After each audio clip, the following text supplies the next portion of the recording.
It's almost like someone is testing us or something. Another fire? Sure is. What the heck? It's beyond help.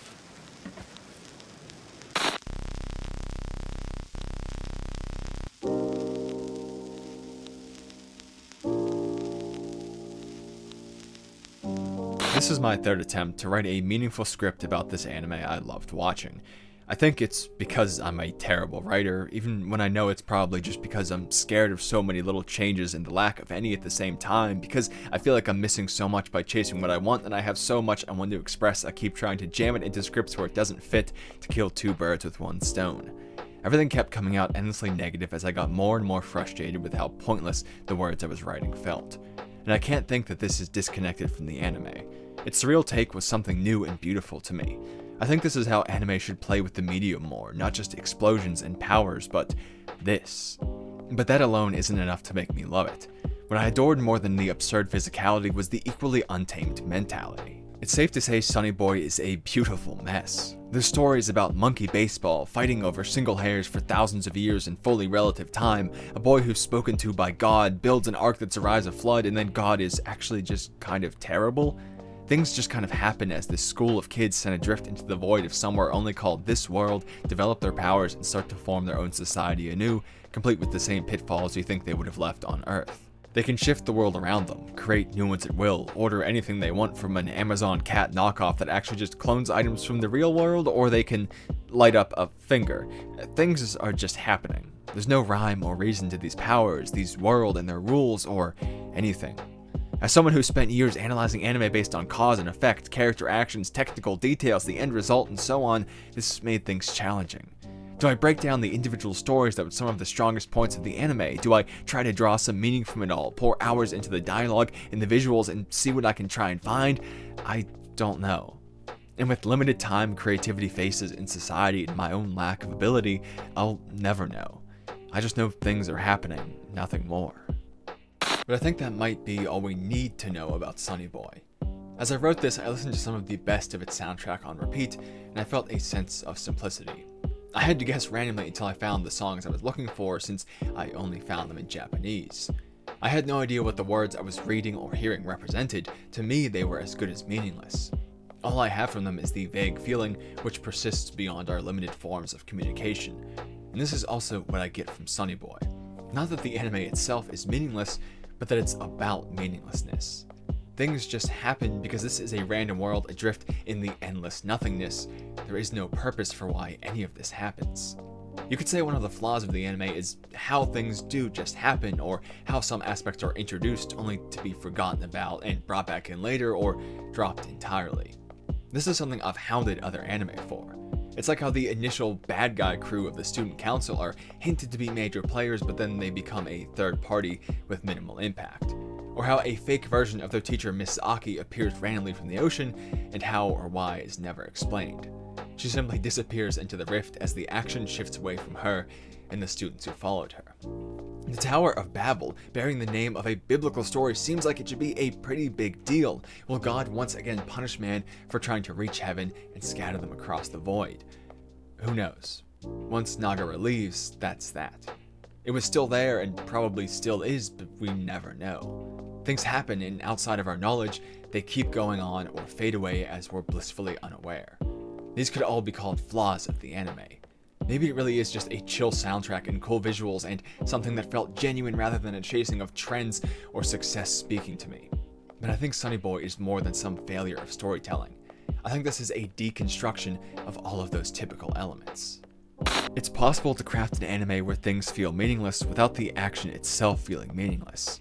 An intense focus on flawed characters creates a very impactful feeling of purpose within a select few in a world which rejects such things. A cyclical ending which follows the cycle that created the situation we just witnessed in the first place is making pointlessness a question, saying, did it matter?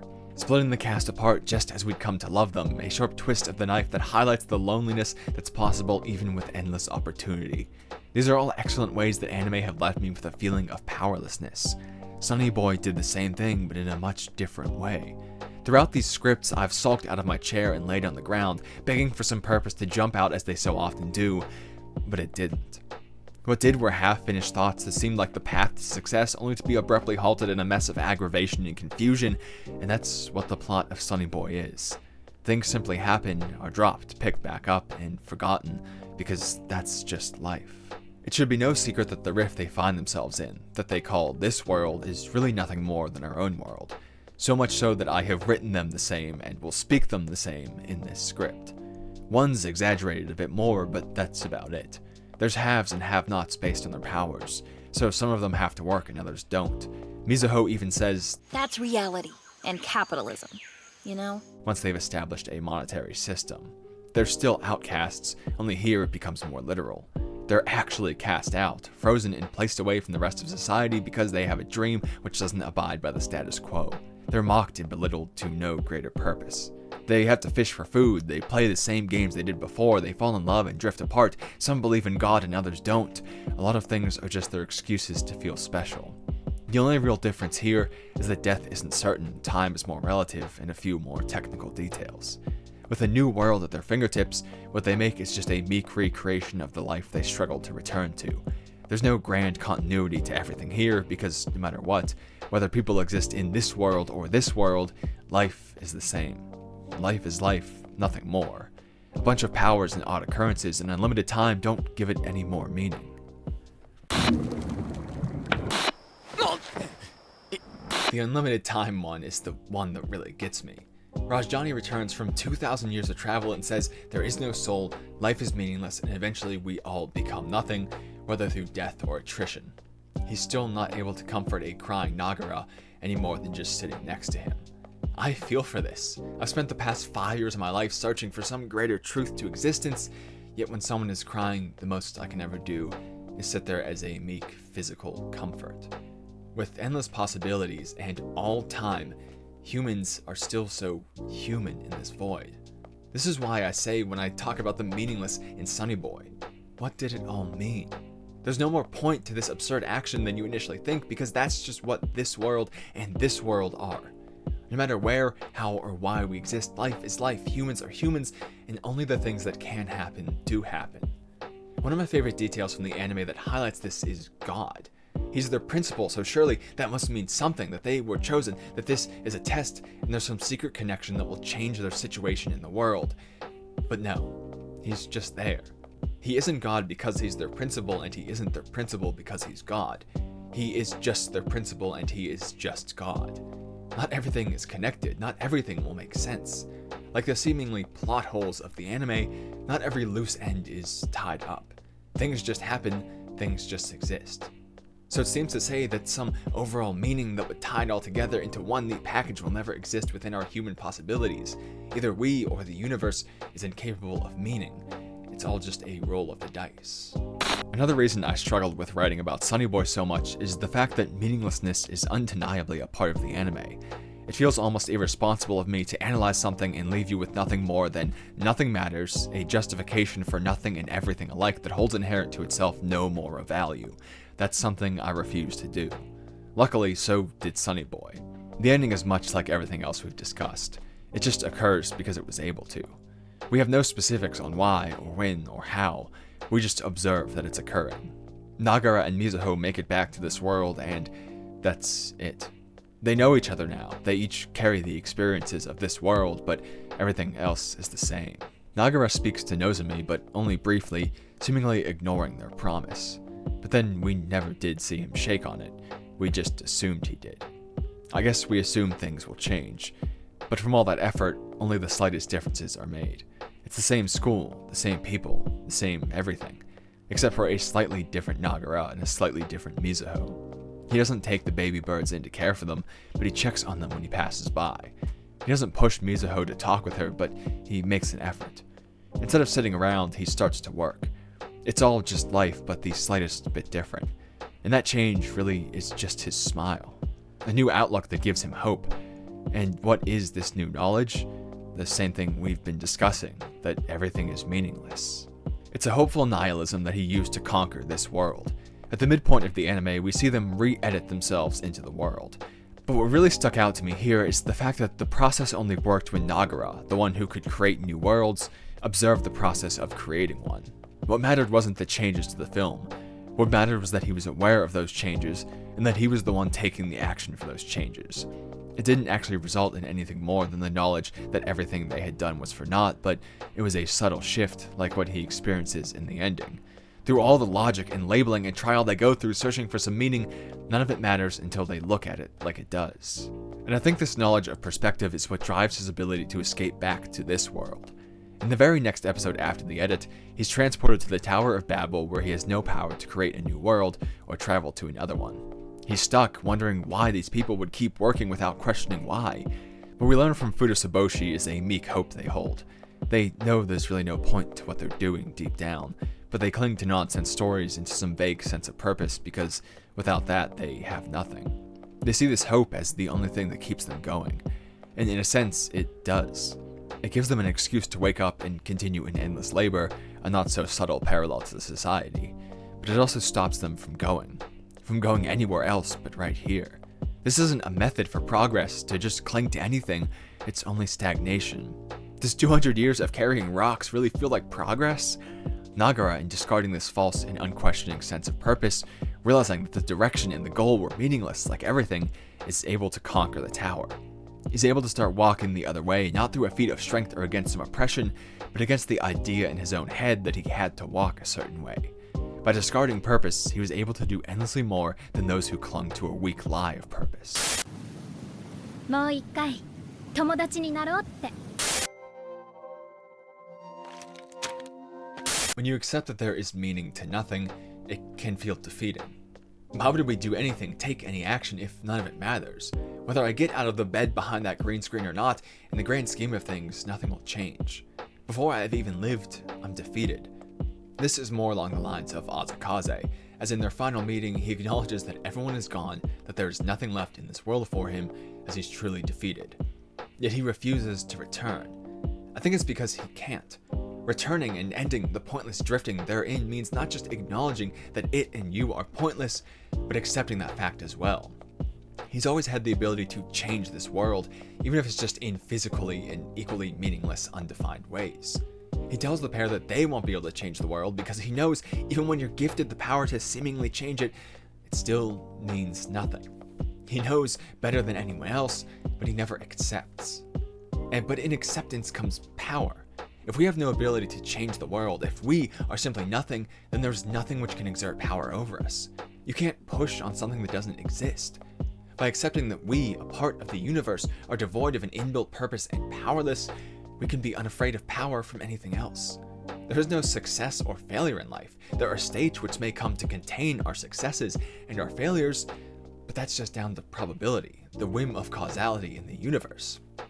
We must ask why at times. Is it the will of God or fate or destiny? But if it's meaningless, then it doesn't matter why. Having no meaning is an absolute freedom, which by placing everything on a level field, conversely gives rise for opportunity. We might not be able to affect the entire world since we're only on par with the universe and everything in it. All we can do is throw ourselves at the other things that drift with us and see where the dice land. Sometimes it'll be amazing, other times it'll be terrible, and some still it'll be nothing at all. This is Nagara's end. He and Mizuho simply threw the dice. Not fair dice, but those stacked by pre-existing conditions, like trying to roll anything but a 1 on a dice with 4 ones. Most of them landed in the same place, but out of an endless number, a few did show a different face. Think about how they left. The way he escaped the tower is the same way he escapes this world, back to this world. God tells them they must not leave, but not that they can't leave. There are possibilities out there where they made it back, as well as those where they didn't. And because everything is equal in nothingness, God had no more say than Nagara and Mizuho did.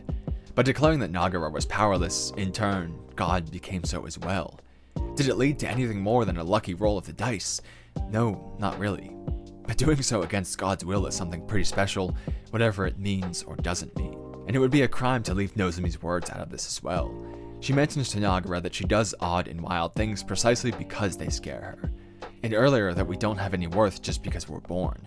That's something we have to find later, because if we had it from the start, that means someone else determined it for us. These are all things empowered under meaninglessness.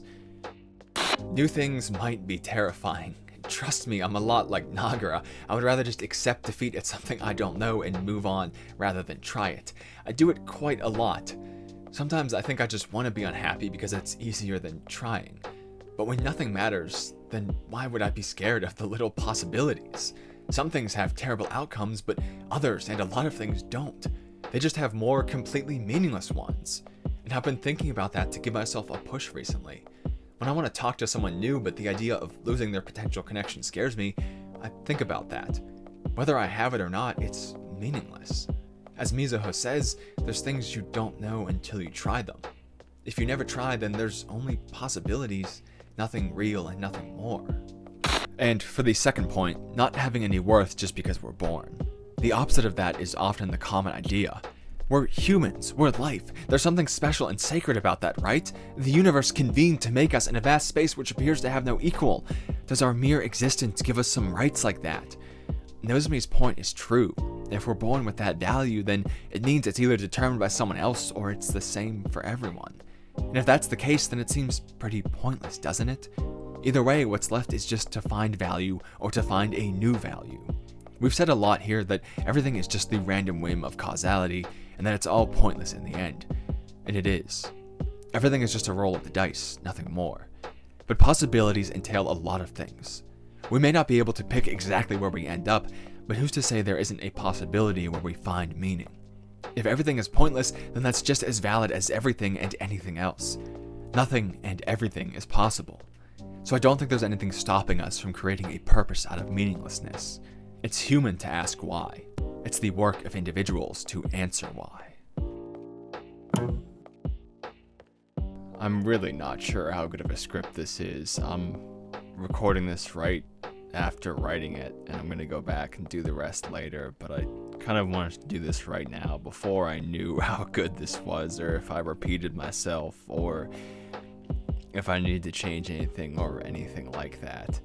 And I'm equally not sure how good of an anime Sonny Boy is, but I think I like it, and I think I want to like it. I think I want it to have a deeper meaning so I can feel justified in crying to myself over such things, whether about the anime or about myself.